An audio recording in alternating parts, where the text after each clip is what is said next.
C'est la même chose pour le soleil spirituel, le soleil de Dieu. Lui n'est pas pur feu, il est pur amour. Mais sa lumière comporte sa chaleur. Et sa lumière, c'est la sagesse de Dieu. Donc, si tu reçois la lumière de Dieu, on dit là, Christ est la lumière. Christ, c'est la sagesse. Lumière, sagesse, parole, tout ça, c'est pareil. C'est le même côté. D'accord? Et la chaleur qui est à l'intérieur, c'est ça le feu, c'est l'amour. C'est pourquoi on dit le soleil, c'est pur amour. D'accord? Donc, dans la parole, si on parle de feu, dans l'Apocalypse, si on parle de feu, ça veut dire l'amour. Ouais, c'est les correspondances. C'est pourquoi il dit que spirituel et naturel, c'est des correspondances. Il faut connaître les correspondances. Comme ça, vous comprenez la parole. Et vous comprenez les vérités de la parole. Okay.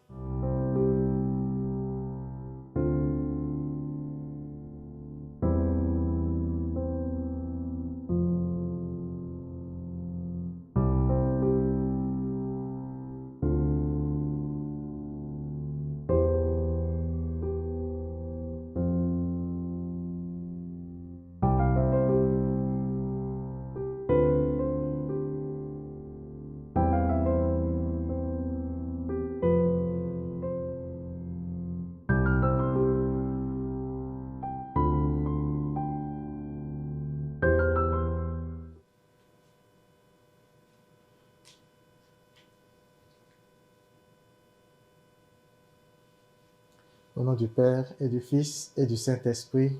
Amen.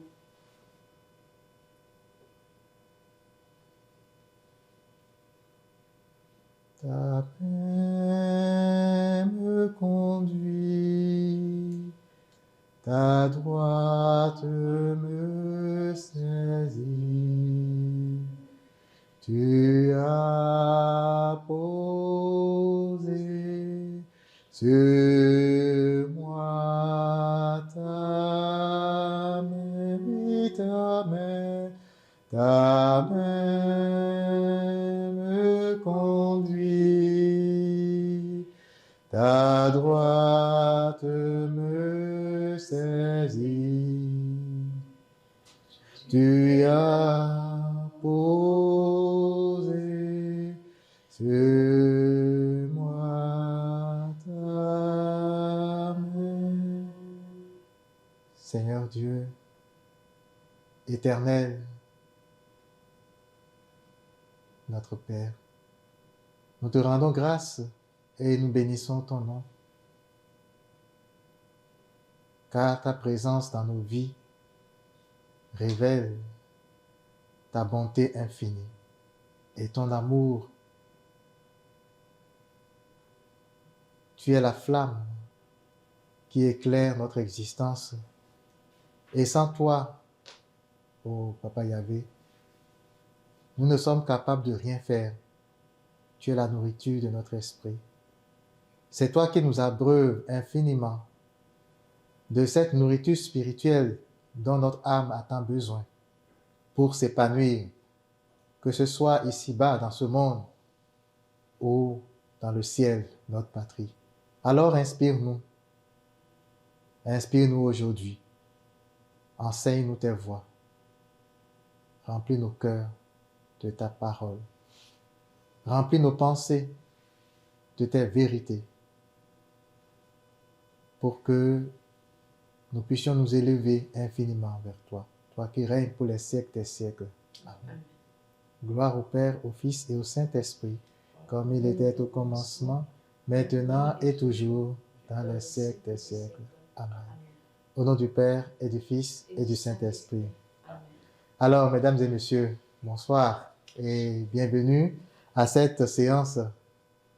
Nous sommes déjà à la séance 7 du carrefour du bien-être spirituel, notre rendez-vous habituel pour partager la parole de Dieu.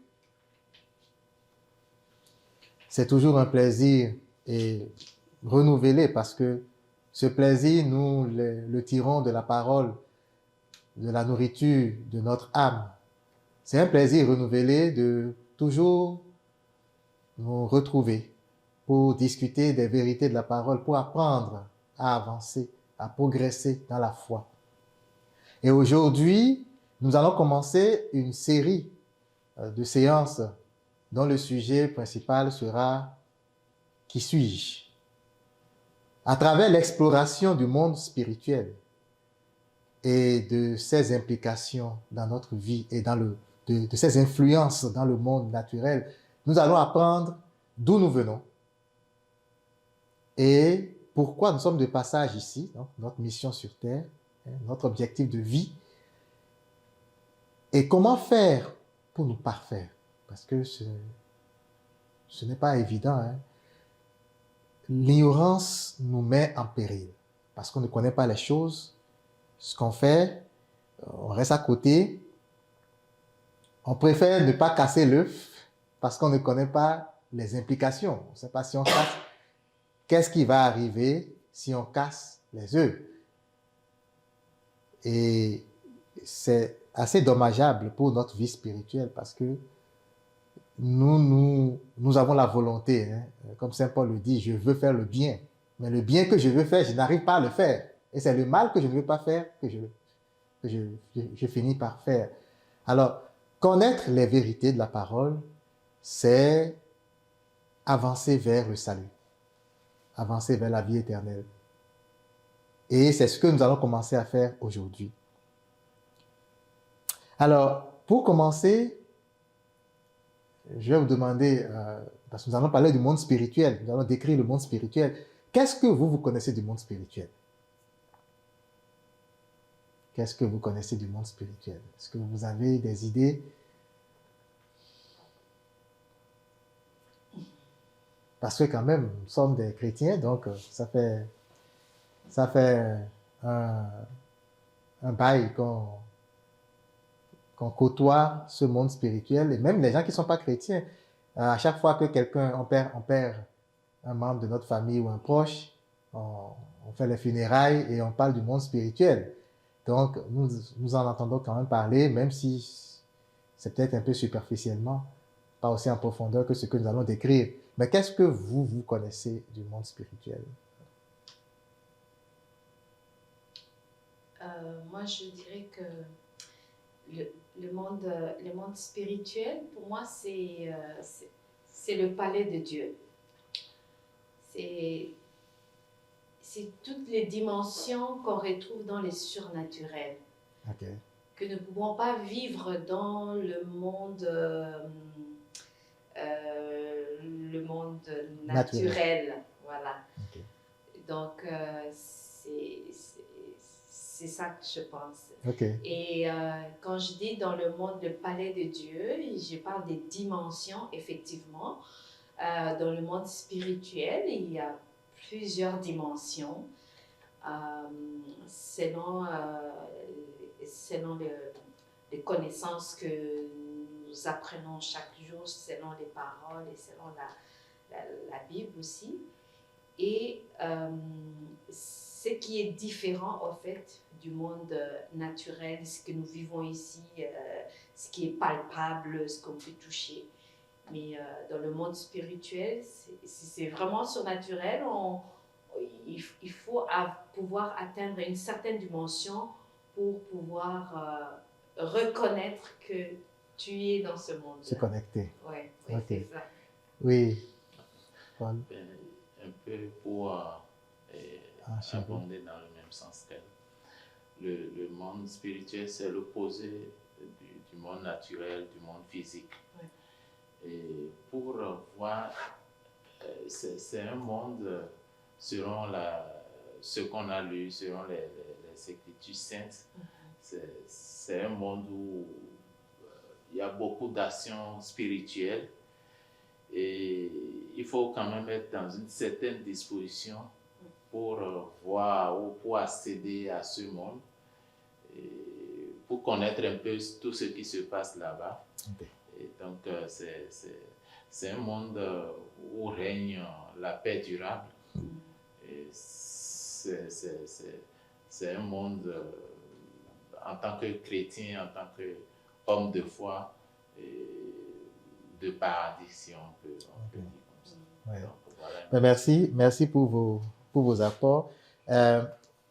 Vous savez, les séances qu'on va faire à partir de cette année, je vais parler d'un changement de formule, ça va être beaucoup plus interactif comme ça. Ok? Donc, ce ne sera pas un enseignement continu, on va dire un peu et après, vous allez intervenir aussi et puis voilà. Donc, parce que je vais faire d'autres enseignements, d'autres petites capsules vidéo donc, qui seront peut-être des résumés donc, qui vont permettre de suivre un sous-sujet à la fois.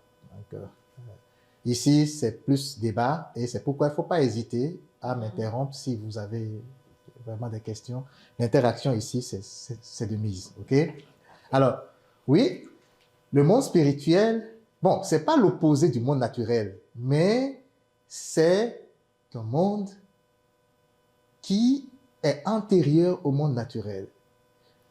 C'est pas, je dis c'est pas opposé parce que les choses qui se passent dans le monde spirituel se passent presque successivement avec ce qui se passe dans le monde naturel. Le monde spirituel, c'est le monde des causes. C'est-à-dire quoi? Vous savez que pour qu'il y ait quelque chose, quand quelque chose se passe, ça a toujours une cause. Hein? Dans notre monde, on cherche toujours c'est quoi la cause de. D'accord? Et puis la plupart du temps, on veut chercher, on trouve la cause dans le monde naturel. La réalité, c'est qu'il n'y a pas de cause dans le monde naturel. D'accord? Si quelqu'un vole, la cause première de cet acte qu'il a commis n'est pas dans le monde naturel. Vous n'allez pas trouver. C'est parce que le spirituel qui est en lui est dans une certaine disposition. Si quelqu'un fait un accident, c'est parce qu'il n'est pas présent. Mais la présence, ce n'est pas naturel. C'est quelque chose qui est spirituel. Parce que c'est notre esprit. D'accord? Notre corps est toujours présent. D'accord? Notre corps est toujours à l'endroit où on le dépose. Hein? Si je suis dans ma voiture, mon corps est toujours dans la présence. Mais mon esprit, c'est lui qui définit si je suis présent ou pas. Parce que lui, il bouge beaucoup. Donc, si quelqu'un fait un accident, c'est vraiment parce qu'il n'est pas présent. Alors, mais nous, dans le monde naturel, on va dire, il a fait un accident, c'est la faute de temps. La cause, c'est parce que celui-ci, il a bu et tout ça. Ben, oui, c'est une cause, c'est la cause seconde. D'accord? Quand tu as bu, ben, c'est sûr que tu ne peux pas être présent quand tu as bu, quand tu es saoul. Mais les causes sont toujours spirituelles. C'est le monde des causes. C'est toujours un monde qui est antérieur au monde naturel. D'accord? Et ce que nous allons voir aujourd'hui, commencer à voir aujourd'hui, parce que ça va s'étaler sur plusieurs séances, c'est sûr, c'est que pour savoir réellement qui nous sommes, ben, il faut savoir notre composition spirituelle, les entités qui nous composent.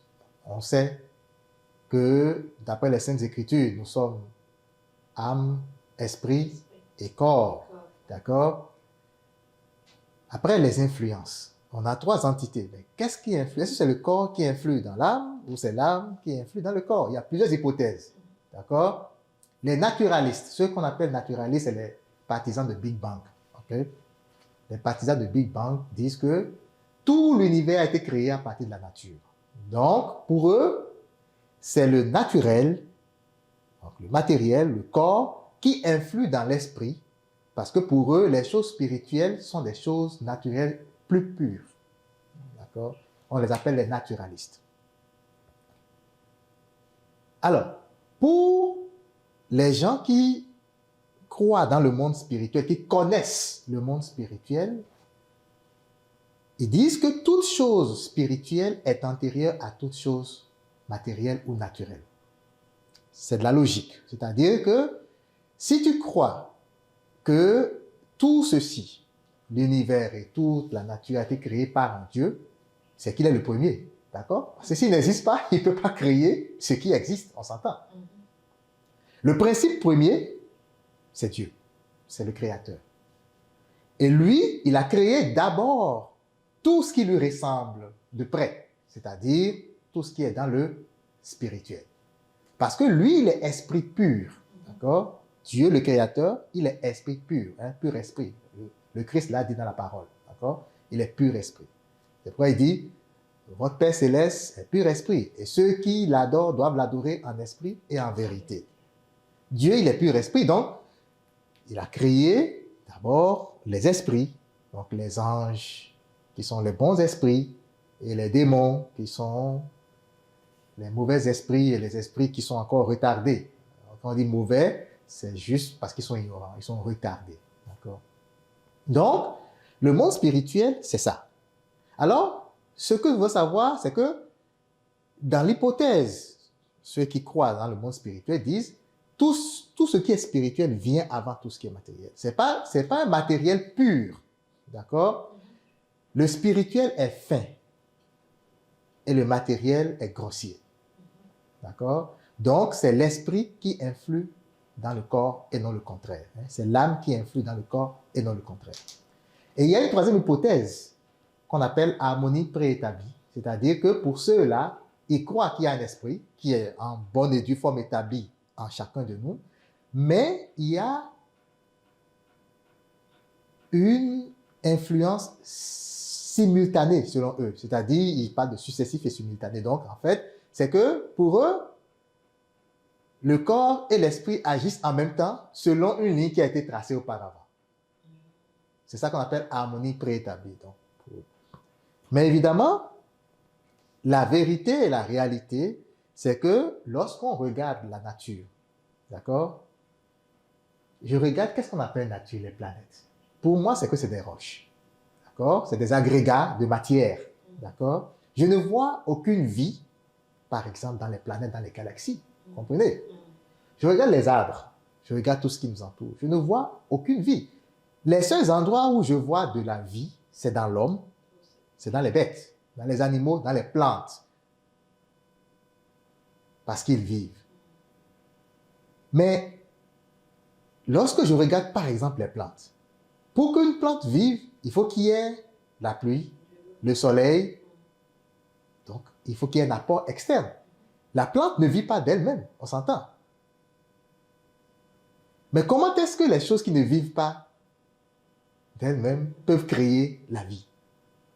Vous voyez, ce n'est pas logique.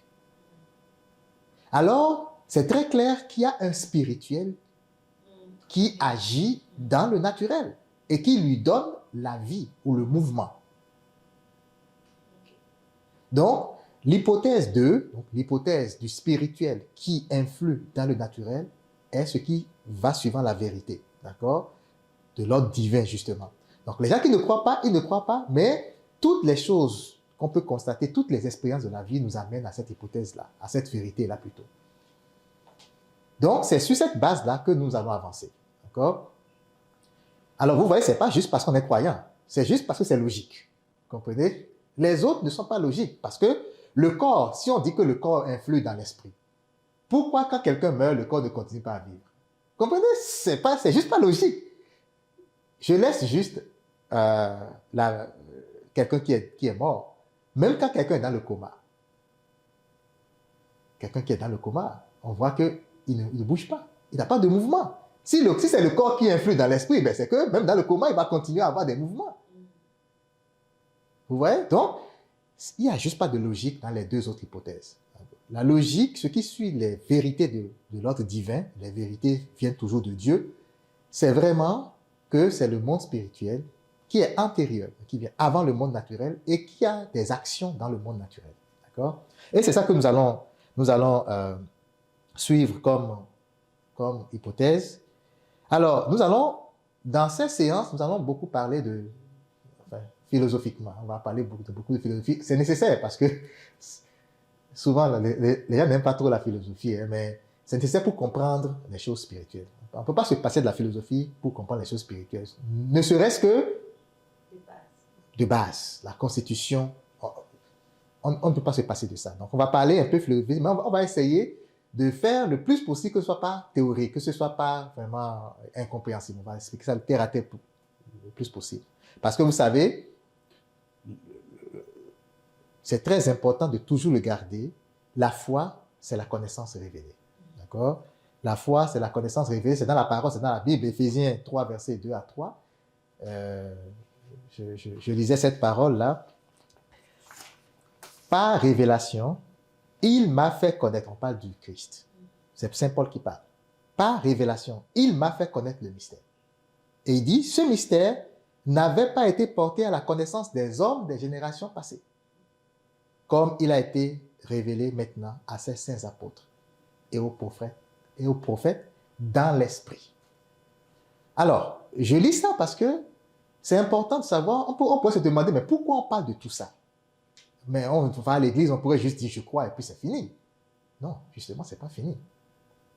Parce que regardez, le Christ dit, venez à moi, vous qui peinez. Le Christ dit, le royaume des cieux est comparable à. Le royaume des cieux est comparable. Combien de paraboles Jésus n'a pas dites dans la Bible, le royaume des cieux, avec tout le bien qu'on puisse connaître. Mais malgré ça, nous les chrétiens, on continue de souffrir. Les hommes continuent de souffrir. Jésus dit, viens à moi, abandonne-toi. On hésite à s'abandonner. Mais pourquoi, selon vous, on hésite à s'abandonner? Selon vous, pourquoi? Parce qu'on veut persister. Parce que... Vous pouvez dire votre propre expérience. Pourquoi vous, si par exemple, il y a un grand fossé devant là, et que vous entendez une voix dans votre cœur qui dit, abandonne-toi à moi, pourquoi vous hésiteriez à vous abandonner à ce moment-là et ne pas avoir peur quand même?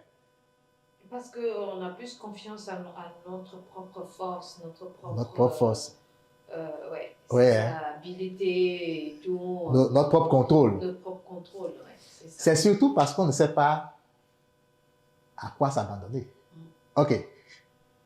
Si je connais mon père et que mon père est en bas, j'entends sa voix, que je reconnais sa voix qui me dit abandonne-toi, peut-être que je vais marcher parce que là, je connais mon père.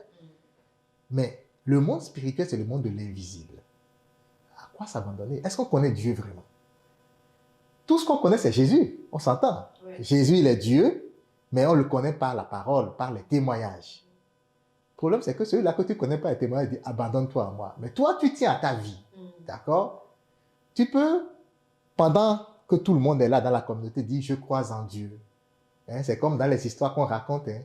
Quand le pasteur dit je crois en Dieu et que quelqu'un vient avec une âme et dit est-ce que vraiment tu crois en Dieu? Le discours change. Parce que la réalité, c'est que l'homme n'est convaincu que de ce qu'il a expérimenté. C'est ça la foi en fait. La foi, ce n'est pas une foi aveugle, je crois en Dieu, là. Ce n'est pas ça. Regardez dans la vie. Vous n'êtes convaincu que de ce que vous avez expérimenté. Et ça, c'est pas une théorie, ça vient de notre constitution spirituelle. On va le voir tout à l'heure. D'accord? Et il y a le père s'appelle Victor Sillon. Il a écrit un bouquin qu'on appelle La grâce du moment présent. Et il a dit, les deux mouvements que le Christ attend de nous, c'est la connaissance révélée qu'on appelle la foi. Et c'est l'amour, c'est le mouvement de l'amour du prochain qu'on appelle la charité. C'est les deux mouvements que le Christ attend de nous. Donc, la foi, c'est quelque chose, il faut savoir, c'est pas vraiment quelque chose qui est théorique, qu'on lit comme ça et on dit, bon voilà, ceci. Non. La foi ne devient foi en nous que quand on a fait l'expérience de la chose. C'est pourquoi il faut connaître les choses. Et quand on connaît, on pourra faire l'expérience. D'accord? Alors, le monde spirituel, c'est un monde, d'après les révélations, bien sûr, hein, je parle suivant les révélations, qui est pareil au monde naturel. C'est-à-dire, il y a les maisons, il y a les jardins. D'accord? Il y a des hommes qui marchent et qui se déplacent. C'est la même chose. Et c'est un monde qui est habité, spirituel, ça veut dire esprit. C'est un monde qui est habité par des esprits. Il n'y a que des esprits. D'accord? Dans le monde spirituel. Que des esprits. Ici, sur la terre, il y a des hommes. Donc, évidemment, esprit incarné devient... Voilà. Et il y a quand même quelques différences. L'une des différences les plus palpables, c'est que même si dans le monde spirituel, il y a des lieux, comme ici, on voit une salle, on est dedans, là-bas aussi, il y a des maisons, il y a des espaces, où ils sont dedans. Mais les esprits n'ont aucune idée de ce qu'on appelle un espace. Ils n'ont aucune idée de ce qu'on appelle temps. Parce qu'ils sont intemporels. Vous comprenez? Donc, on dit que le monde spirituel, c'est le monde des étendues sans espace et sans temps. Il n'y a pas de temps. Vous comprenez? Mais vous allez me demander, mais comment il bouge? S'il n'y a pas d'espace, parce que quand nous on bouge ici, c'est parce qu'il y a des espaces. Hein? Donc, si je bouge d'un point A vers un point B, c'est parce qu'il y a une position A et une position B, n'est-ce pas? Dans le monde spirituel, comment est-ce que les gens bougent s'il n'y a pas d'espace? En fait, les gens font ce qu'on appelle des progressions. Un peu comme on fait aussi, hein. Que quand on bouge, on dit qu'on progresse, n'est-ce pas? Si je quitte chez moi pour venir ici, j'ai progressé par section d'espace. Hein? J'ai dû parcourir 1 kilomètre, et après 2 kilomètres et 3, c'est des progressions. Même dans le temps. C'est-à-dire que du matin au soir, c'est des progressions de temps, n'est-ce pas? Eux aussi, c'est des progressions, mais c'est différent. C'est-à-dire que dans le monde spirituel, l'espace et le temps sont représentés par une seule chose qu'on appelle l'état. Un état. D'accord? L'état intérieur. L'état extérieur. Mais le terme état, on peut aussi, le concept existe dans le monde naturel. C'est quoi un état dans le monde naturel? Lorsque je prends une photo, je prends la photo de l'état de la pièce. L'état, c'est la façon dont les choses sont disposées à un moment donné. Point. À un point donné du temps. C'est ça qu'on appelle un état. Donc, un film, c'est une succession d'états, n'est-ce pas? Parce qu'un film, c'est une vidéo, c'est un ensemble de photos qu'on place les unes. Vous comprenez? C'est comme ça dans le monde spirituel. Dans le monde spirituel, c'est-à-dire qu'il y a une progression d'états. Donc, les esprits ont un certain état à l'intérieur. Et leur position est liée à cet état-là. Mais c'est quoi la référence? Dites-moi, pour vous, c'est quoi la référence? Parce que si on dit position, il faut 2 points. D'accord? Il y a un point A et un point B pour qu'on parle de distance. Donc, ça, voilà. La distance, c'est un changement d'état. Mais le problème, c'est que si je dis je suis dans tel état aujourd'hui, un esprit est dans tel état, mais par rapport à quoi on peut quantifier son positionnement? Par rapport à Dieu. L'état de référence, c'est Dieu. Et c'est comme ça qu'on va dire, il est plus proche de Dieu, il est plus loin de Dieu. Nous sommes tous 3 ici, mais peut-être toi tu es plus proche de Dieu. Et pourtant, nous sommes assis ensemble. Vous voyez que ce n'est pas la même chose. Physiquement, nous sommes dans un même espace. On n'a pas bougé. Mais toi, par la méditation, tu viens d'élever ton esprit. L'état de ton esprit a changé. Il a quitté un état bas vers un état plus élevé. Et il est plus proche de Dieu. Vous voyez un peu? Et donc, la succession d'états, c'est ça qu'on appelle la progression, c'est ça qui fait les mouvements dans le monde spirituel. Alors, dans le monde spirituel, si un esprit veut se déplacer pour aller vers un autre esprit, qu'est-ce qu'il fait? Il suffit qu'il pense très fort à l'autre. Et les deux se mettent ensemble. C'est ce qu'on appelle la synchronisation? La synchronicité, tu veux dire? Oui, la synchronicité. La synchronicité, c'est pas exactement, mais c'est dans le même sillage. C'est-à-dire que la synchronicité, c'est quand quelque chose se produit et ça a du sens pour toi. Okay. Mais, effectivement, je peux penser à toi et tu m'appelles. Oui, en ce moment-là, c'est une synchronicité qui démontre que toi et moi, nous sommes proches.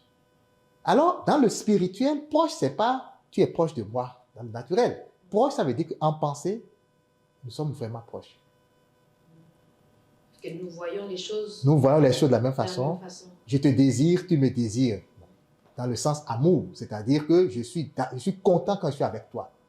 Nous avons quasiment les mêmes types d'idées, par exemple. Et donc, les esprits, les anges sont semblables ou dissemblables. Semblable, ça veut dire que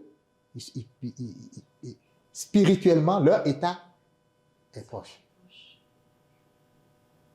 Vous voyez un peu? Donc, À peu près, c'est-à-dire que vous pouvez juste voir à peu près c'est quoi la progression.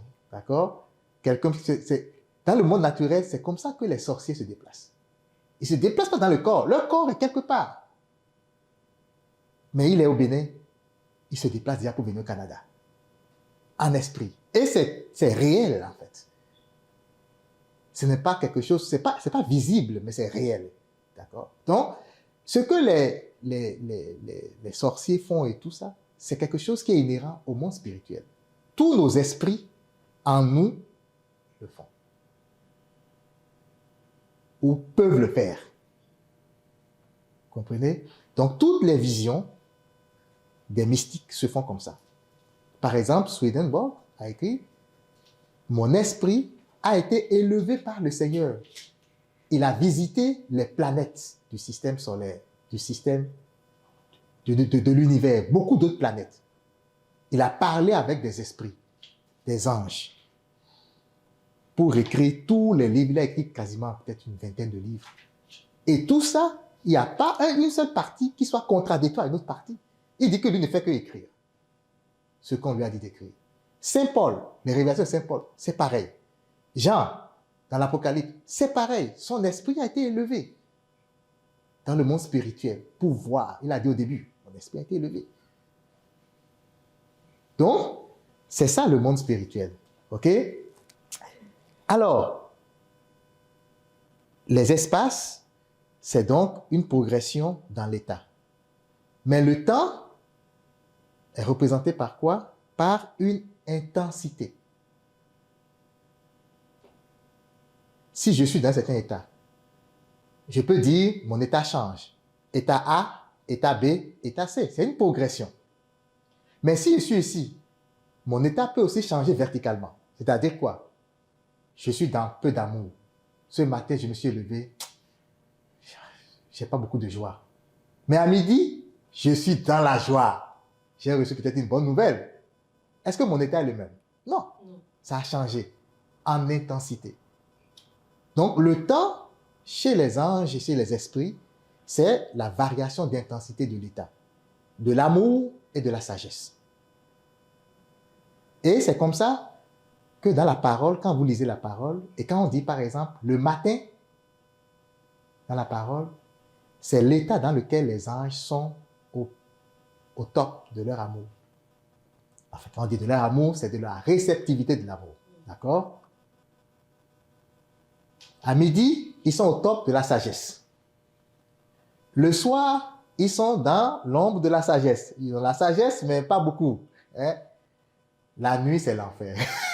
La nuit, ça veut dire c'est zéro amour et zéro sagesse. Donc, les anges ne sont pas dans la nuit. D'accord? Les anges ne sont jamais dans la nuit.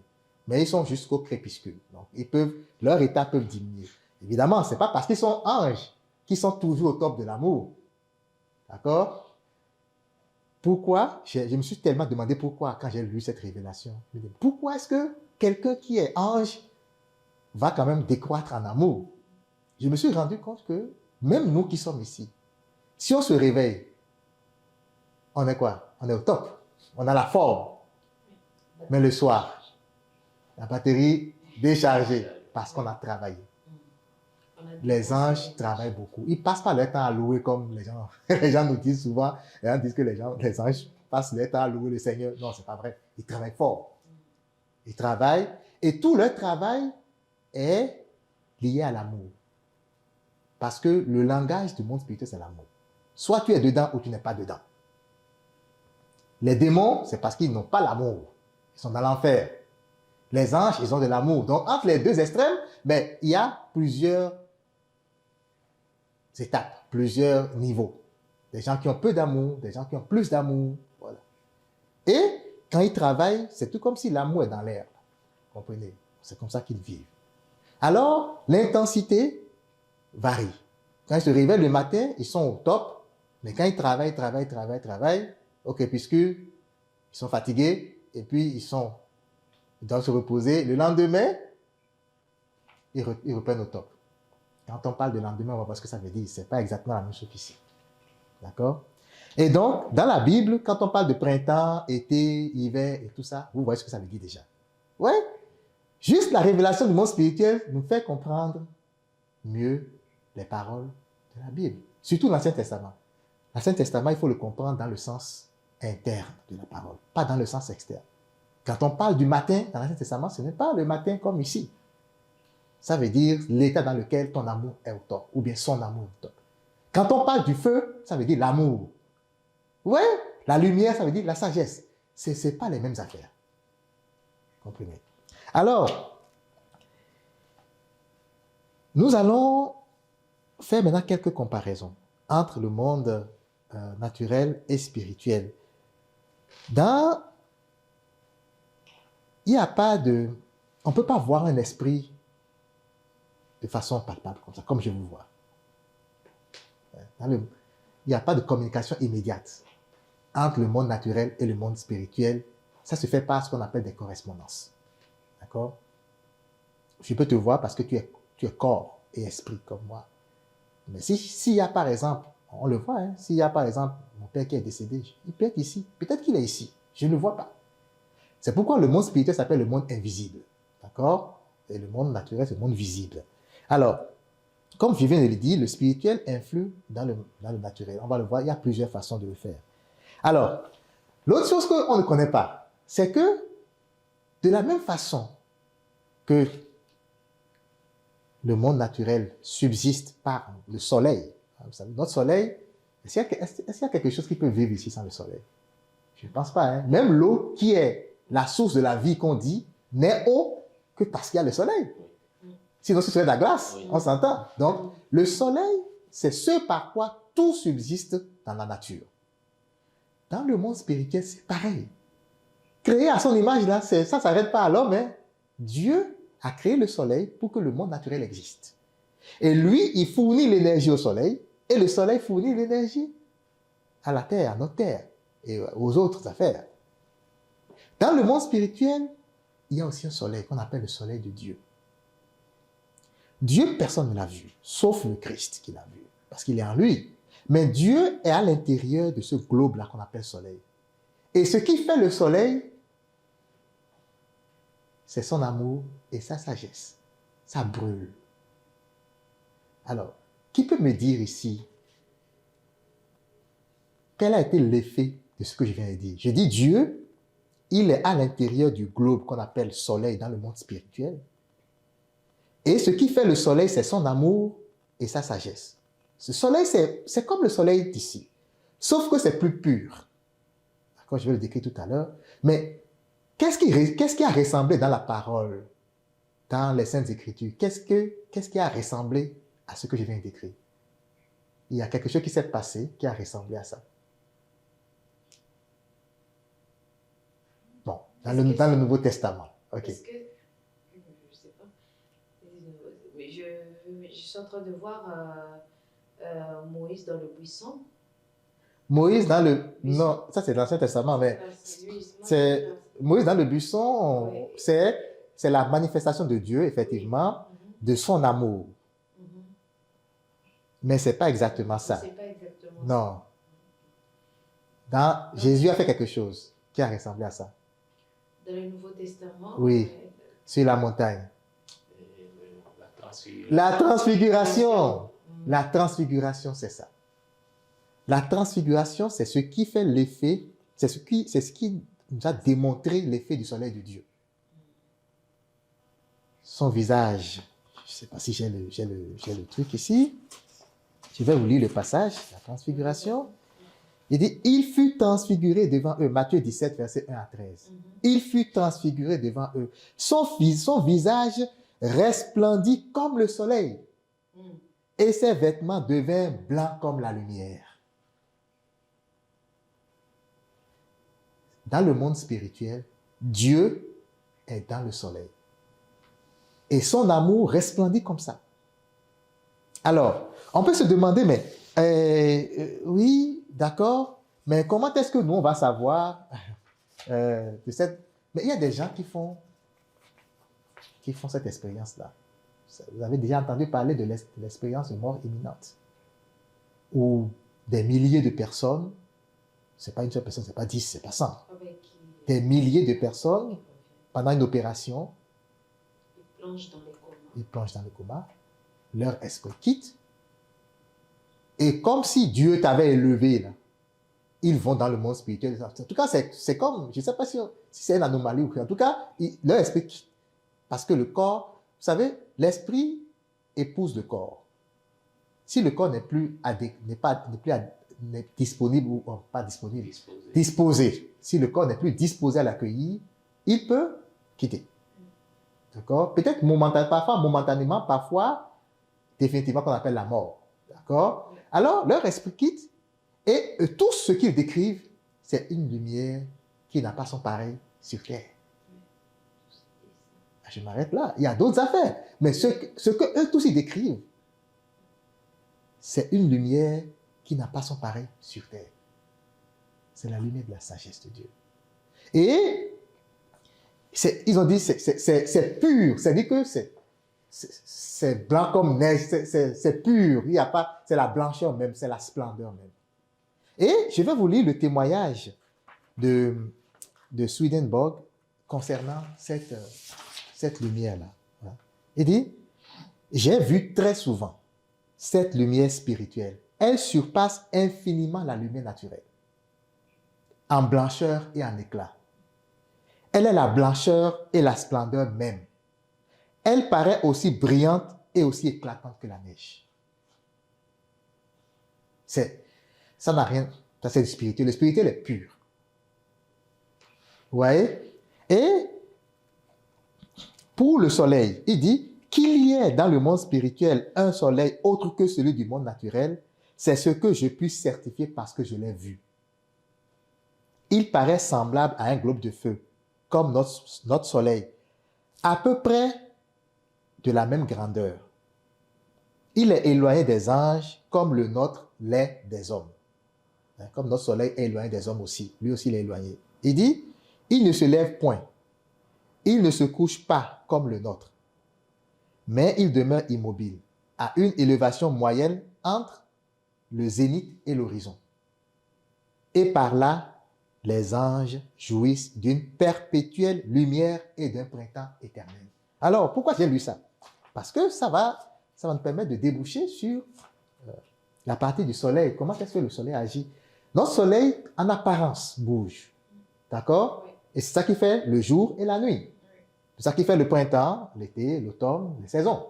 D'accord? Parce que la Terre va tourner autour d'elle-même et pour nous, le soleil va bouger en apparence. La Terre va tourner autour du soleil et il va bouger aussi en apparence. D'accord? Mais dans le monde spirituel, le soleil ne bouge pas. Il est immobile. Évidemment, Dieu ne change pas. Il ne bouge pas, il est immobile. Et vous comprenez pourquoi il n'y a pas de distance et d'espace et tout ça? Enfin, il n'y a pas d'espace, il n'y a pas de temps parce que le soleil ne bouge pas. Dieu met son amour pour les esprits là, c'est éternel et c'est constant. Il ne bouge pas. Mais qu'est-ce qui change? Pourquoi tout le monde ne reçoit pas de la même façon? Parce que c'est au niveau des esprits, des anges ou des démons, que la réception change. Vous voyez la différence? Le soleil de Dieu est immobile, lui ne bouge pas. Mais quand on dit qu'il y a un matin, un midi, un soir et tout ça, c'est la réceptivité de l'amour et de la sagesse. C'est pourquoi tout de suite, tout à l'heure, là, on vient de dire que le changement de temps chez les anges, c'est le matin, ils sont au top de l'amour. Ils reçoivent l'amour de Dieu top. À midi, ils sont au top de la sagesse. Ils reçoivent la sagesse de Dieu. Mais au crépuscule, ils sont ils ont une réception faible. OK? Alors, vous voyez un peu, c'est la réceptivité. Alors, ça vous dit, on parle du monde spirituel, mais vous avez peut-être suivi plusieurs prédications où il y a des prêtres, des pasteurs qui disent, l'amour de Dieu est là, c'est nous qui ne le recevons pas. C'est la même chose. Notre esprit qui est en nous vient du monde spirituel. Donc, tout ce que je vais dire par rapport aux esprits du monde spirituel, aux anges et tout ça, ça concerne notre esprit. La réceptivité de l'amour et de la sagesse du soleil, ça nous profite aussi, c'est la même chose. Vous comprenez? Alors, le soleil du monde spirituel procède de Dieu, c'est la première sphère, on appelle ça sphère de vie, d'accord? Et la vie chez Dieu, c'est l'amour et la sagesse. D'accord? On appelle la sphère de vie. Et ce soleil-là est comparable, comme Swedenborg l'a dit, au soleil du monde naturel. Mais dans le soleil, les rayons solaires, d'accord? Qu'est-ce qu'on reçoit du monde naturel? Qu'est-ce qu'on reçoit? La chaleur. La chaleur et il y a deux choses. Oui, la chaleur. La chaleur. La lumière. La lumière. La lumière. Oui. En fait, la seule chose qu'on voit, c'est la lumière. D'accord? C'est clair, hein? Le soleil, c'est les rayons lumineux. On appelle ça rayons lumineux. Mais dans la lumière, il y a la chaleur. Mais notre soleil, c'est pur feu, là. D'accord? Le soleil du monde naturel, ce n'est pas un soleil spirituel. Comment on peut savoir, comment on peut expérimenter ça? C'est pur feu. Il suffit de faire un foyer. Vous comprenez? On a appris ça à l'école, hein? On prend, je ne sais pas, un prisme, je ne sais pas comment on appelle ça, et puis on fait un foyer, et on met quelque chose, et puis ça brûle, ça prend feu. C'est pur feu, là. C'est la même chose que le feu qu'on peut faire à la maison. Le soleil du monde naturel, c'est pur feu. Mais dans ce feu, il y a la lumière qui comporte la chaleur. C'est la même chose pour le soleil spirituel, le soleil de Dieu. Lui n'est pas pur feu, il est pur amour. Mais sa lumière comporte sa chaleur. Et sa lumière, c'est la sagesse de Dieu.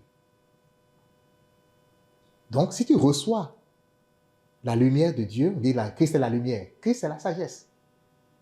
Lumière, sagesse, parole, tout ça c'est pareil. C'est le même côté. D'accord? Et la chaleur qui est à l'intérieur, c'est ça le feu, c'est l'amour. C'est pourquoi on dit le soleil, c'est pur amour. D'accord? Donc, dans la parole, si on parle de feu, hein, dans l'Apocalypse, si on parle de feu, ça veut dire l'amour. Ouais, c'est les correspondances. C'est pourquoi il dit que spirituel et naturel, c'est des correspondances. Il faut connaître les correspondances. Comme ça, vous comprenez la parole. Et vous comprenez les vérités de la parole. Okay. Donc, nous recevons la lumière et la chaleur. OK? Nous recevons la lumière et la chaleur. Les deux, quand vous pouvez le voir, je n'ai pas besoin de vous le décrire. La lumière et la chaleur font un. Est-ce que la chaleur peut venir à nous sans la lumière? Non. De la même façon, l'amour de Dieu ne peut pas venir à nous sans la sagesse de Dieu. Vous voyez un peu? La chaleur ne peut pas venir à nous sans la lumière. Même chose pour notre soleil. La chaleur de Dieu, qui est l'amour de Dieu, ne peut pas venir à nous sans la connaissance. C'est ça qu'on appelle la foi. C'est pourquoi on nous appelle à la foi. Et la foi, c'est parce que tu apprends quelque chose. Ce que tu apprends, tu aimes ça. Tu vis. Tu appliques. Et ça te donne quoi? L'amour. D'accord? Et donc, à partir de là, vous pouvez vous-même déduire dans la parole la signification des saisons, n'est-ce pas? Hein? Il y a un passage, Marc 13, versets 17 à 20. Jésus parlait des événements des derniers temps. D'accord? Il a dit, « Malheur aux femmes qui seront enceintes et à celles qui allaiteront en ces jours-là. Priez pour que ces choses n'arrivent pas en hiver. » Ça veut dire quoi? Est-ce que ça veut dire qu'il ne faut pas que ça arrive, il ne faut pas qu'on meure en hiver ou bien que la fin du mois arrive pendant qu'il est l'hiver? Non. L'hiver ici, ça veut dire quoi? La sécheresse. La sécheresse. Pendant l'hiver, qu'est-ce qui se passe? C'est l'esprit.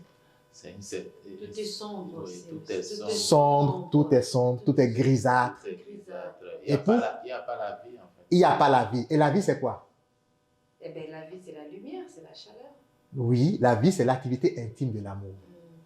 L'activité intime, c'est sa définition. La vie, c'est l'activité intime de l'amour. C'est l'amour qui donne la vie. Comprenez? Ah oui. En hiver, on a la lumière en hiver. Peut-être le soleil va venir. Mais il n'y a pas de chaleur dedans. Vous comprenez? On n'a pas la vie, on n'a pas l'amour, on n'a pas la vie. Donc quand le Christ dit, priez pour que ces choses n'arrive pas en hiver. Ça veut dire quoi? Quand vous allez mourir, arrangez-vous pour qu'il y ait de l'amour dans votre cœur. C'est ce que ça veut dire. Comprenez? Oui, la connaissance du monde spirituel, ça nous permet de percer les secrets de la parole, les révélations de la parole. N'est-ce pas merveilleux? C'est bon, non? Ça nous permet de connaître les choses. Et que l'amour soit représenté par le feu, on peut le voir aussi, on peut l'attester, on peut l'expérimenter. Comme je vous l'ai dit là, tout est réalisable et on peut expérimenter toutes choses. Ce qu'on appelle mystère. Hein, on a vu dans la lettre de Saint Paul aux Éphésiens, chapitre 3, que je viens de lire. Ce qu'on appelle mystère, c'est ce qu'on ne comprend pas. Et Dieu nous révèle. Quand Dieu nous révèle un mystère, ce n'est plus un mystère. On s'entend? Ce que je ne connais pas, je l'appelle mystère. On dit la foi, c'est un mystère. Oui, parce que je ne sais pas. Mais dès lors que j'expérimente les dimensions de la foi dans ma vie, ce n'est plus un mystère. Je suis sûr de ça. Il n'y a plus rien de mystérieux là-dedans. Parce que moi, je ne savais pas qu'en faisant A plus B, ça donnait C. Maintenant que je le sais, toutes les fois que je vais faire A plus B, je suis sûr que ça va donner C. Ce n'est plus un mystère. C'est ça la foi. La foi éclairée. D'accord? Alors, que le feu soit l'amour, ben, on peut le voir, hein? On peut le voir quand quelqu'un aime. Et si vous avez dit à votre chérie, quand elle était au top de son amour, là, la température augmente, hein? On dit que l'homme s'embrase, hein? L'homme s'embrase. Quand il aime, ou quand elle aime, la femme s'embrase. C'est-à-dire qu'à l'intérieur, la température monte. Le cœur bat plus vite. C'est la chaleur de l'amour. Mais il y a aussi l'autre côté. C'est-à-dire que ça, c'est l'amour de Dieu. Quand on aime, quand j'aime l'autre, c'est l'amour de Dieu. Mais je peux aussi me mettre en colère. Quand je me mets en colère, on dit je m'enflamme. Hein? Je me mets en colère. C'est aussi l'amour. Mais l'amour du monde, l'amour propre, l'amour de soi, l'orgueil, la rancœur, tout ça, c'est aussi une sorte d'amour. Il n'y a pas un seul type d'amour. J'ai fait un enseignement sur ça qui va être en ligne. Je ne l'ai pas encore publié, mais je vais le publier dans les prochains jours. Où ça parle de l'amour. Qu'est-ce que l'amour? Vous allez écouter, vous allez voir. D'accord? Donc, le feu, c'est l'amour. La lumière, c'est la sagesse. Au moins ça, on le retient. D'accord? Le feu, c'est l'amour. La lumière, c'est la sagesse. Alors, nous allons maintenant aborder la partie création. On a vu le monde spirituel avec son soleil. D'accord? On a vu, dans votre esprit, c'est maintenant clair. Il n'y a pas qu'un soleil dans le monde naturel. Il y a aussi un soleil dans le monde spirituel qui est antérieur au soleil du monde naturel. D'accord? Chaque monde, que ce soit naturel ou spirituel, subsiste par son soleil. Hein? C'est-à-dire qu'aucun esprit ne peut vivre dans le monde spirituel sans l'amour de Dieu, sans le soleil de Dieu. Impossible. C'est lui. Et je suis vraiment content de cette expérience de mort imminente que les gens ont réalisée. Parce qu'il n'y a personne qui soit venu du monde spirituel pour nous attester ces affaires. Mais tout au moins, des hommes comme nous ont expérimenté. Et à 100%, ces gens-là, quand ils reviennent, ils changent de vie. À 100%. Si c'est des gens qui n'allaient pas du tout, qui ne connaissaient pas Dieu, quand ils reviennent, leur expérience change complètement. Souvent, les naturalistes, les naturalistes ou les matérialistes tentent de les intimider, de mettre du faux, parce que pour eux, il n'existe rien à part ce qu'on voit là. Les matérialistes, c'est ça. Pour eux, il n'existe rien. Mais quand les gens font l'expérience de mort imminente et reviennent, ils veulent les discréditer. Mais ce n'est pas une personne, ce n'est pas 10, ce n'est pas 20, c'est des milliers. Sur YouTube, là, vous tapez EMI, vous allez voir plein de cas comme ça, où les gens racontent ce qu'ils ont vécu, ce qu'ils ont vu. Comprenez? Alors, le monde spirituel, ça existe. Le soleil du monde spirituel, ça existe. Et tout ce qui a été créé, que ce soit dans le monde spirituel ou dans le monde naturel, provient de ce soleil-là. Comprenez? Tout ce qui a été créé. Donc, quand dans le livre de la Genèse, on parle de la création. Tout ce qui a été créé par ce soleil Enfin, pas Dieu via ce soleil. Ce soleil n'est pas Dieu, on s'entend. Le soleil du monde spirituel, ce n'est pas Dieu. C'est le globe qui entoure Dieu. Dieu est à l'intérieur. Mais le soleil, c'est la sphère de vie de Dieu. Toutes ces opérations se font par ce soleil. Mais Hein? on peut dire que c'est ça l'amour de Dieu. Le soleil, c'est l'amour et la sagesse. Oui, oui. Les deux en D'accord? même temps. Oui, l'amour, un peu comme la transfiguration, c'est l'amour et la sagesse. En fait, la lumière qui se dégage, c'est la sagesse. Mais à l'intérieur de cette lumière-là, il y a l'amour. Il y a l'amour, Comme, c'est ça. comme la lumière contient la chaleur, c'est la même chose. Oui, c'est ça. D'accord? Mais, vous voyez, la lumière, c'est elle qui réalise tout. L'Esprit de Dieu planait au-dessus des eaux. L'Esprit, c'est la lumière. C'est ça. Donc, tout ce qui a été réalisé, que ce soit dans le monde naturel ou dans le monde spirituel, vient de ce soleil-là. C'est pourquoi on dit, tout provient de Dieu par le biais d'eux. Hein? Notre corps dans le monde naturel subsiste par le soleil du monde naturel via le soleil du monde spirituel. Ça quitte Dieu, ça va au soleil du monde spirituel, et ça va au soleil du monde naturel, et ça vient à nous, pour le corps. Mais est-ce que notre esprit subsiste par le soleil d'ici?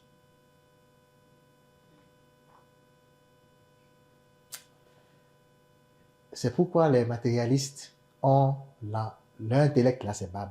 Ils ne voient que ce. On dit qu'ils ne voient pas plus loin que le bout de ton nez. C'est ça. Parce qu'ils ne peuvent pas s'élever. Pour eux, il n'y a plus rien d'autre. Mais aucun esprit ne peut vivre et subsister par ce soleil du monde naturel. C'est impossible. Sinon, on serait en train de vivre avec des esprits ici. Hein? Ils seraient avec nous en train de dormir, en train de se réveiller. Mais on ne les voit même pas. Ils ne peuvent pas subsister par notre soleil. C'est impossible. C'est une vérité qu'il faut. Les gens qui ne croient pas, ils ne croient pas. Un jour, ils vont croire. Ils vont expérimenter et ils vont comprendre. Ouais. Mais c'est des vérités. Qu'on soit pour ou contre, on s'en fout. La vérité a sa lumière en elle. D'accord? C'est pas parce que moi je suis d'accord que la vérité est vérité.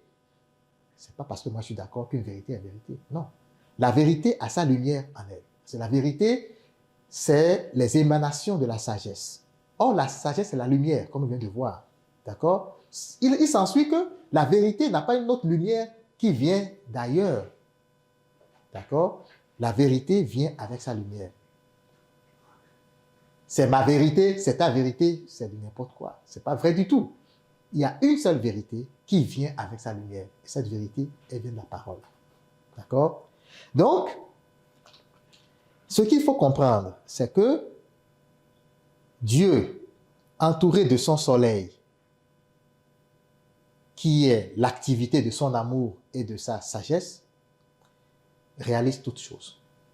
Et tout ce qui est spirituel émane de ce soleil. Émane, vient de ce soleil. Donc les esprits émanent de Dieu par le biais du soleil. Et on va voir maintenant comment est-ce que, parce qu'il y a une démonstration de ça. Il n'y a rien de théorique. D'accord? Les esprits viennent de ça. Donc, pour résumer rapidement, on a vu que le monde spirituel, c'est le monde invisible. Ce monde habite les esprits. D'accord? Les esprits ne sont pas visibles à l'œil nu parce qu'ils ne peuvent pas vivre dans le monde naturel.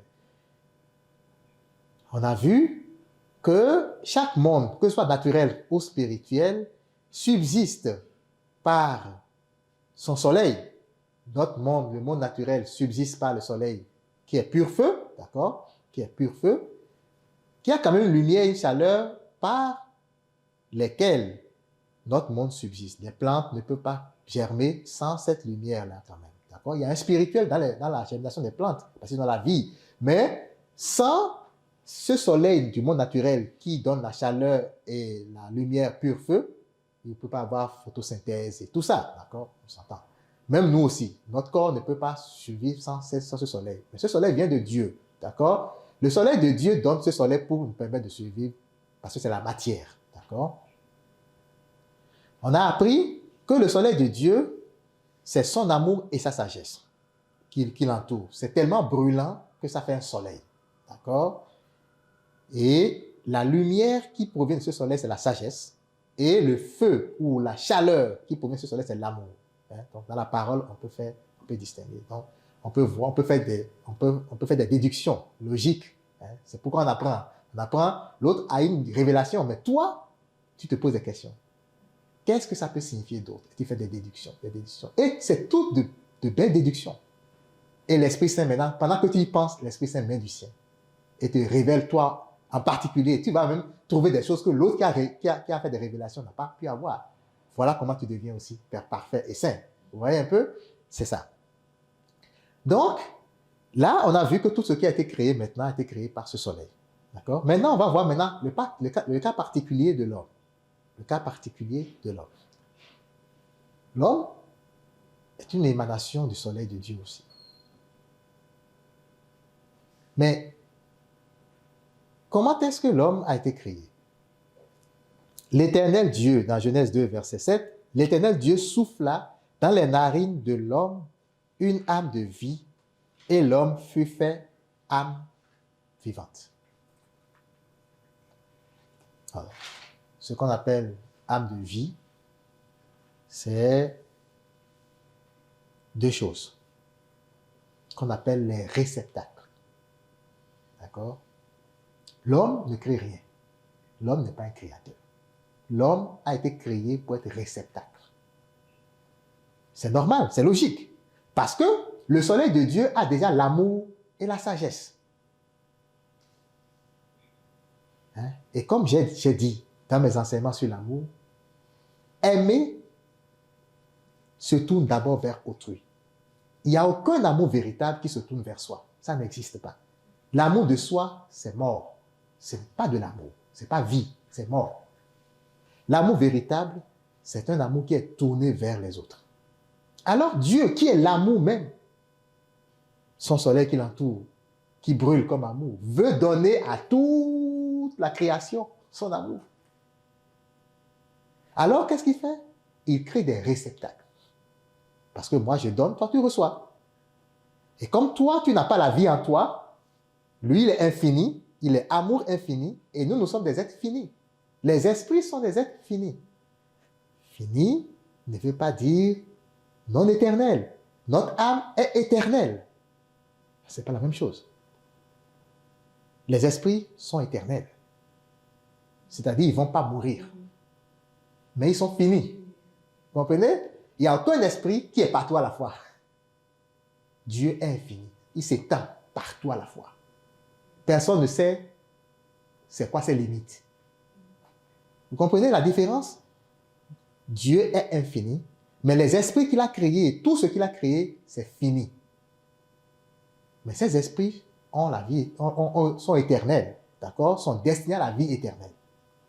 D'accord? Alors, réceptacle de vie, il y a d'abord le réceptacle de l'amour, qu'on appelle la volonté.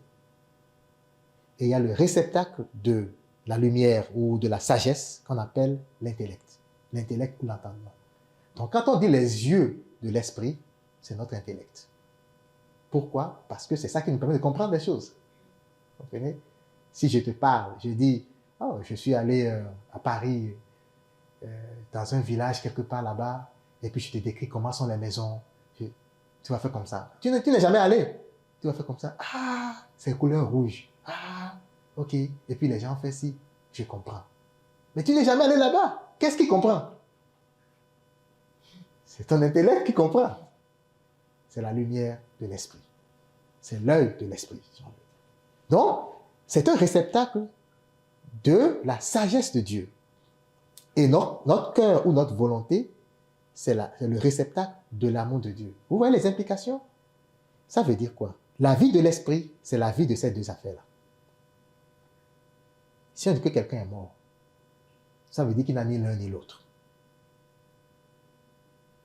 Ça veut dire qu'il est pure matière. Il est là, il vit, il respire, mais il n'a aucun amour en lui. L'amour de Dieu, il n'a pas. Et il ne connaît rien du monde spirituel comme... Il n'a pas l'intelligence et il est comme barbare. Comprenez. Lorsque nous faisons une lecture biblique, souvent, lorsque nous lisons des versets qui parlent de la mort, nous pensons plus à la mort physique. Oui, c'est ça. Alors que là, tu as compris. Ce n'est pas seulement cette mort physique qui est matière, ouais. mais c'est plus au-delà ouais. Il y a un enseignement sur ça que j'ai fait, et que je vais publier aussi. C'est quoi la vie et la mort? C'est un très bon point que tu as apporté. Lorsqu'on lit la mort dans les Saintes Écritures, on pense que c'est la mort, passage du monde naturel au monde spirituel. Non. Quand on parle de mort, c'est quand tu n'as pas l'amour dans ton cœur et quand tu n'as pas la lumière de l'Esprit Saint dans ta tête. C'est ça la mort. Et vous allez me dire, mais ça fait quoi? On devient fou. Les gens qui sont fous autour de nous, là, qui font des trucs sans même regretter, qui tuent des gens sans regretter, c'est ça. Ils vivent naturellement, mais spirituellement, ils sont morts. Ils croient en rien. Donc, la lumière, là, c'est l'obscurité là-bas. Et dans leur cœur, ça bouillonne. Celui-là, quand il marche, tout ce qu'il veut, là, c'est tuer tout ce qu'il voit. Il est rancunier, pas possible. Il voit n'importe, même si tu ne connais pas, il est déjà rancunier envers toi. Il n'a pas de vie en lui. La vie, c'est la joie, c'est la paix. D'accord? La vie, c'est la joie, c'est la paix. Et tout ça, c'est des biens qui proviennent de l'amour. D'accord? Et donc, vous savez, lorsque on dit l'homme provient de cette opération que Dieu a faite, l'a soufflé, il a créé en nous ces deux réceptacles de vie. La volonté ou le cœur qui prend son amour et l'intellect ou l'entendement ou l'intelligence qui prend sa sagesse. D'accord? C'est pourquoi notre passage ici, là, ce n'est que ça. On vient pour nous disposer à recevoir son amour et sa sagesse. La sagesse d'abord pour apprendre. D'accord? Et maintenant, l'amour pour vivre, pour avoir la paix du cœur et la joie du cœur. C'est pourquoi tout tourne autour de l'amour. La sagesse, ça te permet d'avoir accès à l'amour. Mais en définitive, la loi de l'amour est la seule loi qui vaille. En définitive, on ne va pas au ciel par la sagesse. Non, on va au ciel par l'amour. Mais on ne peut pas avoir l'amour dans son essence sans passer par la sagesse. Comme on ne peut pas avoir la chaleur qui vient du soleil sans passer par la lumière. Il faut d'abord que la lumière nous éclaire pour qu'on ait la chaleur. C'est la même chose. La première étape, c'est d'abord d'apprendre la connaissance, la foi, la connaissance révélée. Lire la Bible, mais ce n'est pas suffisant. Il faut aller lire les livres des saints, les livres des gens qui ont reçu des révélations, pour aller en profondeur. Qu'est-ce qu'on veut dire? C'est quoi l'enfer? C'est quoi le ciel? Comment les esprits vivent là-bas? Comment ça influence moi, ma vie ici? Et après, on applique chaque chose. Et au fur et à mesure qu'on applique, ça devient clair pour nous. Personne ne peut plus te tromper là-dessus.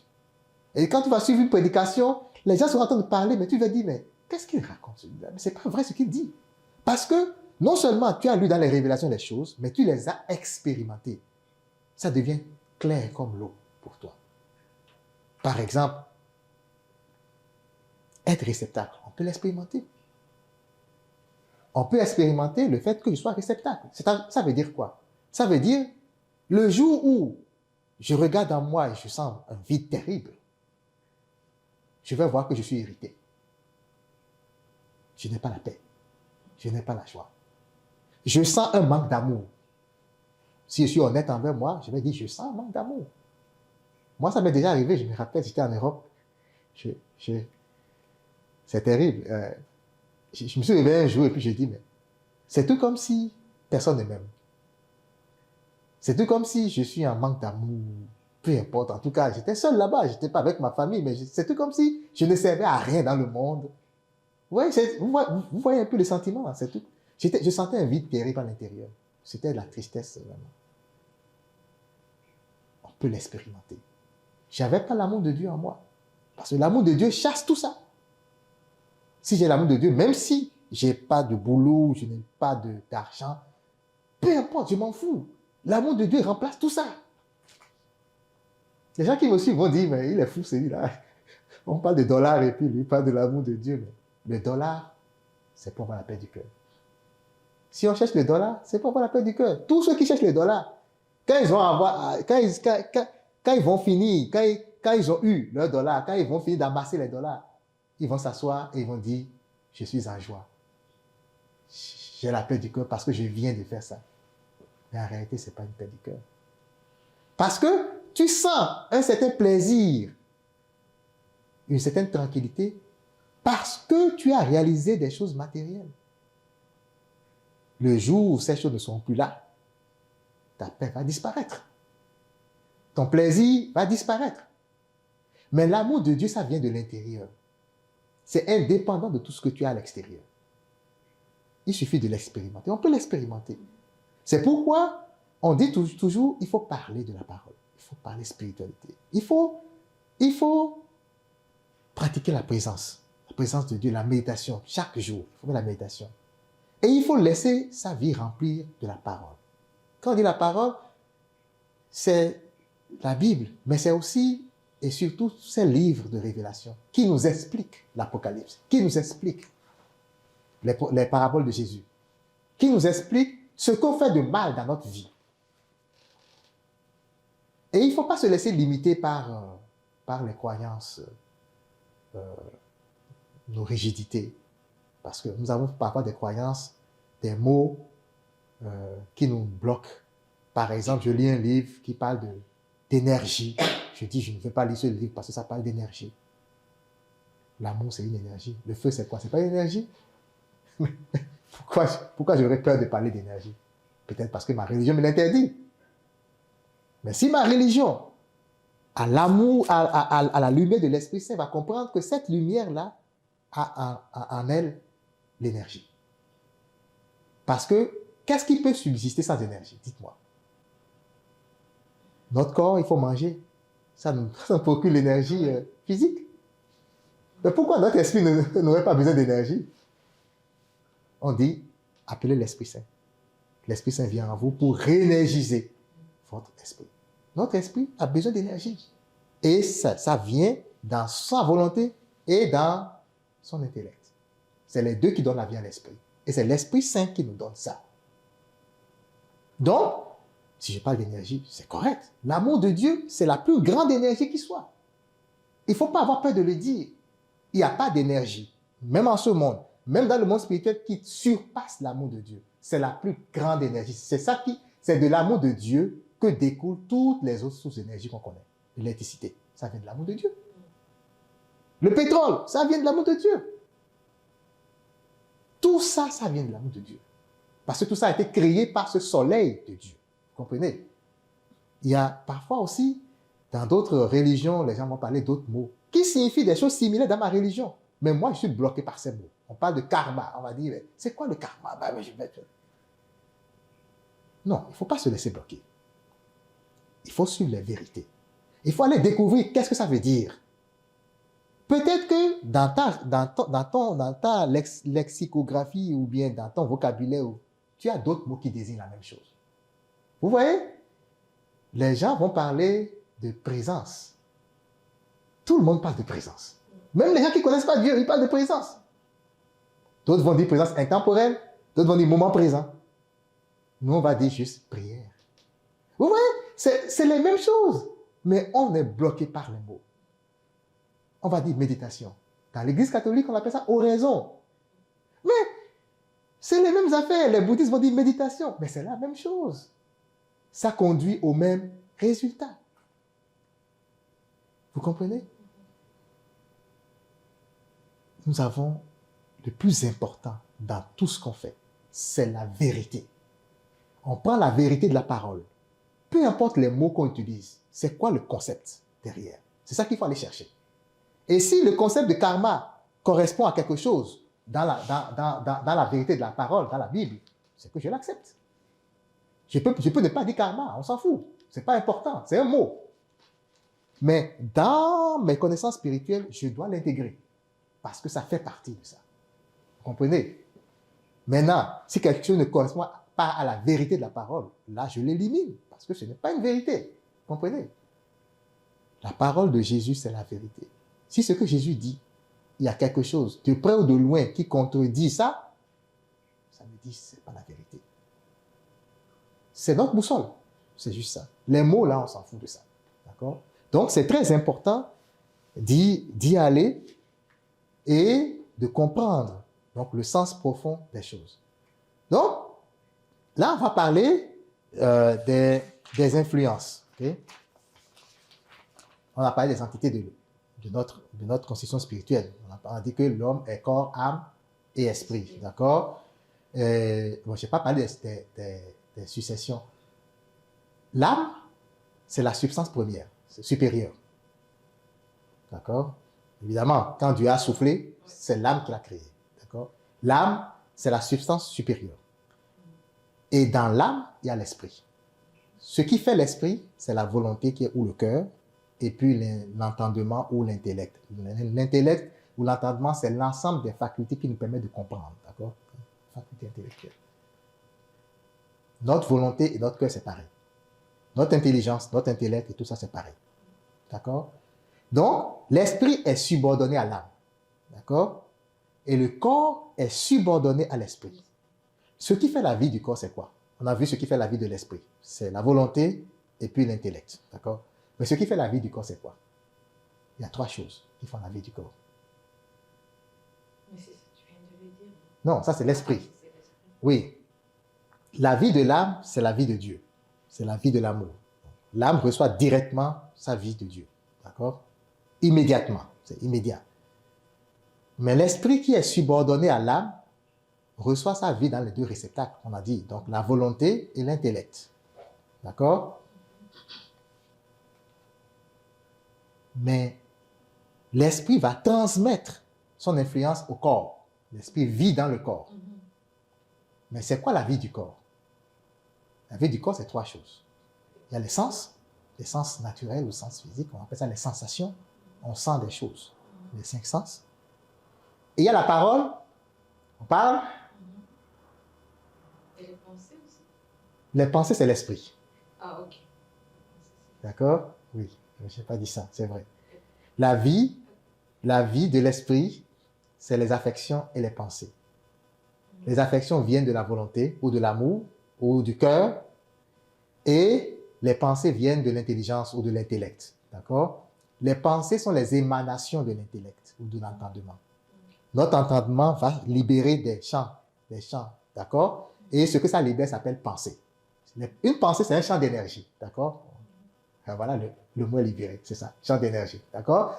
L'amour libère aussi des champs d'énergie qu'on appelle affection. Quand tu dis j'aime le pain, hein, j'aime quelque chose, ça vient de l'amour. Ça vient de la volonté. Parce que ce que j'aime, je le veux. Hein? Ce que je veux, j'aime.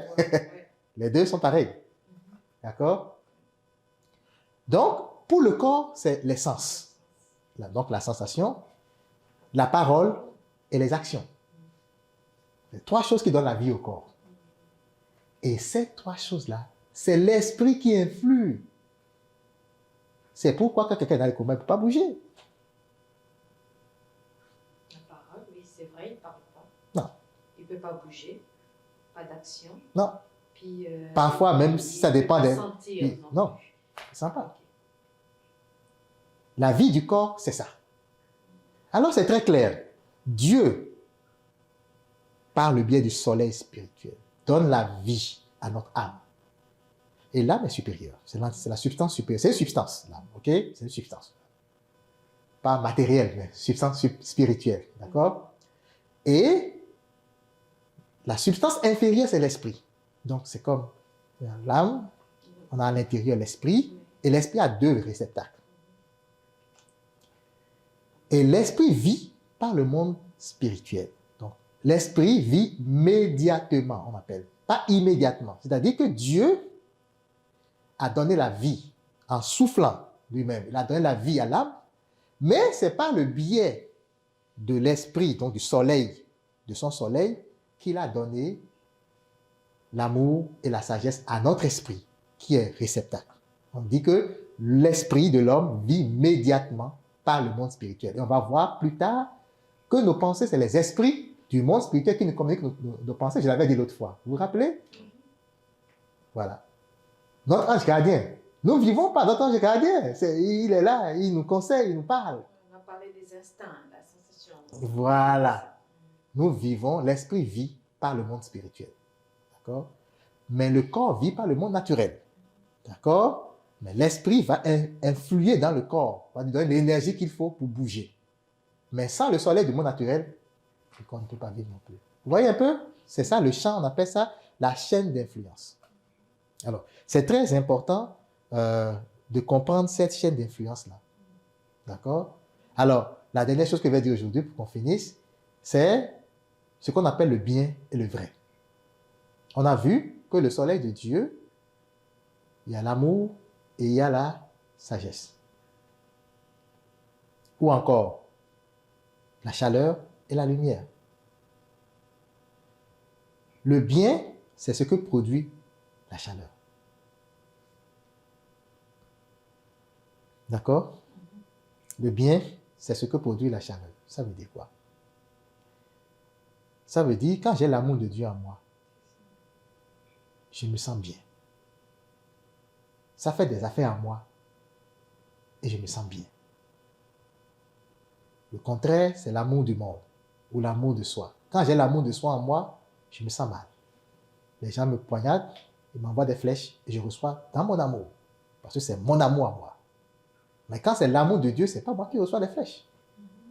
Je ne me sens pas mal du tout. Qui suis-je moi? Je suis qui? Celui qui est en moi, il est plus fort que tout. Moi, je ne suis rien. Moi, je ne suis qu'un instrument. Il m'utilise. C'est comme une marionnette. Il m'utilise. Alors, insulte-moi. Dis-moi que je suis vilain. Je suis vilain. D'accord? Ça m'importe peu. Parce que la joie que je reçois à moi, c'est grand. La joie que je reçois à moi, ça dépasse tout ce que tu es en train de me dire là. Dis-moi que j'ai une tête carrée. C'est vrai. J'ai une tête carrée. Mais avec ma tête carrée là, j'ai la chance. Je suis privilégié de sentir ce que je sens en moi. Alors, insulte-moi comme tu veux. Waouh, ce que tu viens de dire est très profond, en fait. C'est un aspect que nous négligeons beaucoup plus dans notre quotidien. Nous ne recevons les flèches que quand c'est notre amour propre. Exactement. C'est pas pour rien que Dieu nous appelle. C'est en fait notre ego qui prend de l'emprise. Exactement, c'est l'ego. Et l'ego, c'est l'amour propre. C'est ça. Voilà. On est frustré, nous tombons dans des émotions fortes. Ouais. Parce que c'est notre amour qui reçoit les flèches. Exactement. Ah, c'est vrai. Les gens envoient des flèches, laisse l'amour de Jésus recevoir les flèches. Mets-le en premier plan. Exactement. Dis, avant même que les autres ne te disent quoi que ce soit, toi-même, dis-toi, je ne suis rien. Ça commence par te faire éclipser. Ça éclipse ton amour propre. Et quand ton amour propre quitte, c'est l'amour de Dieu. C'est automatique. Il est là. L'amour de Dieu, là, il est là. Il est là. Il est devant nous. Ouais. Quand ton amour propre s'éclipse, la maison est remplie par l'amour de Dieu, automatiquement. Vous voyez un peu? Et ce que je ressens, pourquoi le bien-être, ce qu'on appelle le bien-être, ce que je ressens, c'est une boussole solide de mon état spirituel. Si je ne me sens pas bien, ça veut dire qu'il y a un problème. Ça veut dire que je suis mal positionné. Si je ne me sens pas bien, ça veut dire que je suis mal positionné. Ça veut dire que c'est mon amour propre que j'ai qui est au premier plan. Oui, je peux dire j'aime Dieu. Je viens à l'église, je prie, je crie à lui. Oui, je peux dire j'aime Dieu dans une certaine mesure. Mais il n'est pas le premier amour. Alors, je vais me sentir blessé. On dit, je me sens blessé. Qui est blessé? C'est Dieu qui est blessé? Non, c'est mon amour qui est blessé. D'accord? Maintenant, le vrai. Le vrai, c'est ce que j'arrive à comprendre. Ce que j'arrive à comprendre à la lumière de la vérité spirituelle. Vous savez, notre raison, c'est le champ des hypothèses. C'est pourquoi on peut se disputer. Tu dis ton argument, moi je dis le mien. Tout ce qu'on dit là, c'est que des hypothèses. Ah non, c'est de telle façon. Ah non, c'est de telle façon. Moi je pense que c'est de telle façon. Je suis sûr. Moi aussi je suis sûr, c'est de telle façon. On se chicane. Parce que notre raison balbutie sur les lignes de vérité. On n'a pas une lumière propre à nous. C'est pourquoi il faut élever notre raison, notre logique. Il faut l'élever dans la lumière de Dieu pour apprendre la vérité et se positionner par rapport à cette vérité. La vérité nous permet de comprendre ce que autrement nous n'aurons pas compris. Et quand je comprends, je dis, ah, comme tu viens de dire, c'est profond, c'est vrai, c'est ce que l'homme appelle vrai. Le vrai, c'est ce qui émane de la sagesse. Alors vous voyez, notre esprit, entre les deux, le vrai et le bien sont ensemble. Et c'est quoi les influences? Je vais finir par là. L'esprit s'élève pour aller apprendre le vrai, la vérité. Et il lit la Bible, il lit les révélations, tout ce qu'il peut lire. Il apprend la vérité. Ou bien, juste par enseignement, ou par discussion, on en parle, il apprend la vérité. Et quand il apprend la vérité, son cœur est toujours, sa volonté est toujours en bas. Hein? Volonté, entendement, il élève son entendement ou son intellect dans la vérité de la parole. Il apprend, il est content parce qu'il dit c'est vrai. Hein? Ah, c'est vrai ce que Jésus a dit. Mais, voilà, il devient divisé. Non. Son cœur dit, tu connais maintenant, est-ce que ce que tu connais, est-ce que tu aimes ça? Par exemple, l'adultère, c'est pas bon. Je connais la vérité. Pourquoi c'est pas bon? Parce que ça me plonge dans les ténèbres. Je connais la vérité. Mais mon cœur est ici et mon cœur a des désirs. Est-ce que j'aime ce que j'ai appris? Dépendamment de mes attachements, de la solidité de mes attachements. Est-ce que j'aime ce que j'ai appris? Je peux être persévérant. Non, pas persévérant. Violent. Je peux être violent. Je peux dire, hé, toi, laisse-moi tranquille là. Moi, j'aime ce que j'ai appris. Alors, ce que j'ai appris, je commence par mettre en pratique. Et quand je commence à mettre en pratique, ça commence par élever mon cœur. Et les deux vont venir au même niveau. Prêt pour le prochain round. Je vais apprendre une deuxième vérité. Et c'est comme ça qu'on part de l'imperfection vers la perfection. Vous comprenez? On élève d'abord son intellect dans la vérité. Et ce qu'on a compris, si on l'aime, on pratique. Il faut pratiquer. Pour que ça devienne un bien, il faut que tu pratiques. Donc, je comprends quelque chose, je l'appelle vrai, parce que je viens de comprendre. Ce que je ne comprends pas là, ce n'est pas vrai pour moi. On s'entend. Hein? Quand on se chicane là, tu peux expliquer à quelqu'un 10 000 fois. S'il ne veut pas comprendre là, c'est jamais une vérité pour lui. Donc, ce qu'on appelle vrai, c'est ce qu'on a compris. D'accord? Je l'ai compris. Mais est-ce que je l'aime? Oui, je l'aime. Si je l'aime, ce qui va prouver que je l'aime, c'est que je mets en pratique. D'accord? Et comme je mets en pratique maintenant, je vois les fruits, je vois les effets. La prochaine fois, on va voir les degrés. Et ça, c'est encore une doctrine c'est capital. La fin, la cause et l'effet. On l'utilise à tout instant dans la vie, sans même savoir. Quand quelque chose t'arrive, tu cherches la cause ailleurs. Par exemple, je ne me sens pas bien, c'est la faute à Ruth. Ben voilà. Ben tu vas végéter dans ton mal-être. Parce que tu viens de passer à côté de la cause. C'est parce qu'il m'a lorgné que je suis fâché. Mais non, ce n'est pas la cause. Tu es fâché parce qu'en toi, tu ressens ce vide. Et tu ne vas jamais te sentir bien tant que tu ne vas pas le combler par l'amour de Dieu. Jamais. L'autre peut venir s'agenouiller devant toi pour dire pardon. Ça va être passager. Parce que tu vas dire, oui, je suis plus grand que lui, il est venu me dire, il est venu s'accoupler. Mais ça va être passager. 10 secondes plus tard, te voilà encore dans ton état initial. Vous voyez un peu? Les degrés, c'est une doctrine qui est très, très, très, très importante. C'est-à-dire que pour la vie spirituelle, pour quitter le péché et pour vivre vraiment une vie élevée dans ce monde, les degrés, c'est très important. Donc, on va voir un peu ce que ça donne. On va voir quelle implication ça a dans notre vie. Voilà, je pense qu'on va finir là. Et il y a beaucoup d'informations, j'imagine. Bon, vous allez regarder peut-être et puis avoir des questions. Si vous n'en avez pas maintenant, est-ce que vous avez des questions maintenant? Moi, j'avais beaucoup de questions. Ça m'échappait, mais tellement que j'étais concentrée. Ah oui, si tu en as... Il fait quelle heure? Il était 5. 17. 17 heures. Ok, voilà, je pense qu'il est l'heure. Mais c'est un peu comme je disais là, pour les séances de Carrefour de bien-être, ça va être en deux. Par exemple, la séance prochaine, on ne va pas faire une nouvelle matière. On va discuter sur ça. On fait une séance et l'autre séance, comme on a fait l'autre fois, on pose des questions et on ne fait que ça. On ne fait que discuter sur tout ce qu'on a vu. D'accord? Donc, je vais poster ça et puis vous allez regarder et puis revoir. Peut-être il y a plein de questions, noter les questions et puis quand on va revenir. Parce que sur place, là, ça vient, ça coupe, mais ça part parce que je vais suivre les... Oui, c'est ça. C'est ça, tu vois? Oui, c'est ça. Ouais.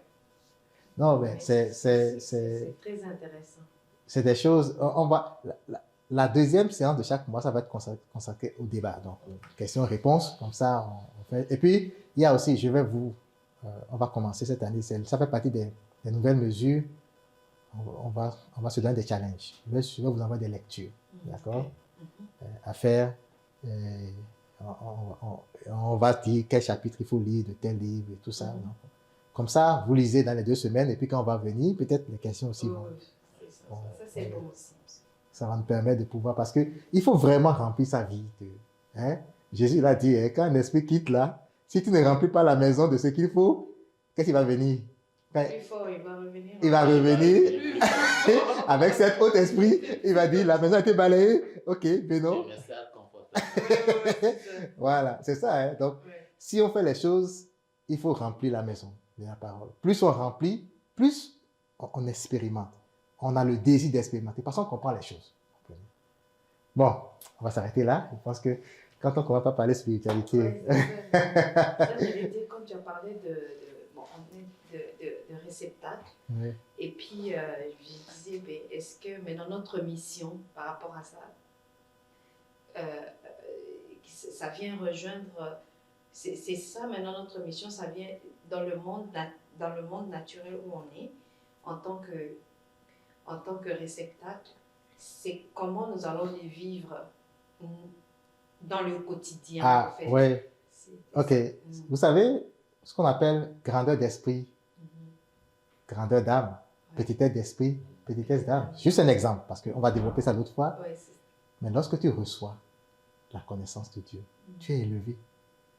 Ce que les autres ne voient pas, toi tu vois. Parce que c'est tes pensées qui sont illuminées.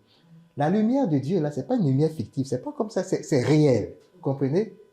C'est réel. C'est-à-dire que dans ta tête, tu vois vraiment les choses que les autres ne voient pas. Exactement. Par exemple, le soleil se lève et ça fait des activités, puis c'est beau. Les autres qui sont autour de toi ne voient pas.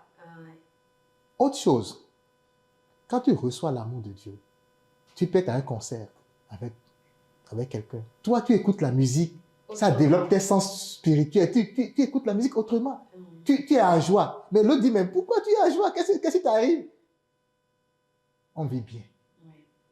Lorsqu'on reçoit comme réceptacle, tel que Dieu nous a demandé de faire ou donné, nous a créé, là, si on suit l'ordre de Dieu, on vit la vie éternelle. Ça commence ici. On vit la vie éternelle ici. Oui, tu vas souffrir, mais pour toi, ce ne sera plus des souffrances.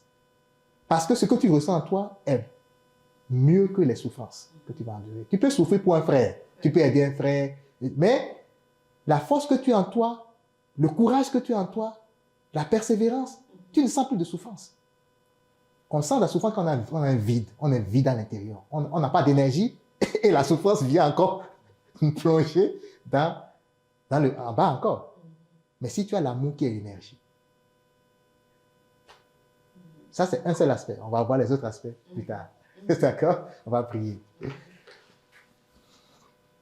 Au nom du Père et du Fils et du Saint-Esprit.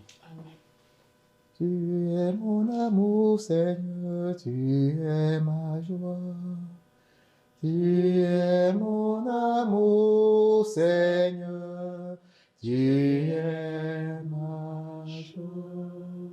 Seigneur Dieu, nous te rendons grâce et nous bénissons ton nom. Nous te disons merci, Seigneur, car tu nous révèles toujours progressivement, selon notre degré d'évolution. Tu nous révèles tes desseins. Tu nous révèles, Seigneur, ce que tu as caché aux savants de ce monde. Tu nous révèles à nous qui ne sommes que de pauvres pécheurs. Nous te rendons grâce, Seigneur, car tu nous aimes. Et nous sentons, plus nous avançons, plus nous sentons ton amour. Et nous savons, Seigneur, que nous sommes des instruments de tes mains. Nous sommes l'argile et toi le potier. Tu vas travailler à travers nous. Seigneur, dispose-nous encore et encore. Dispose notre âme, dispose notre esprit à recevoir ton amour et ta sagesse. Que, Seigneur, tout ce que nous avons appris ce soir ne reste pas lettre morte, mais qu'en toi, Seigneur, nous puissions avoir le désir de nous élever pour que notre vie complètement change. Béni soit ton nom, Seigneur.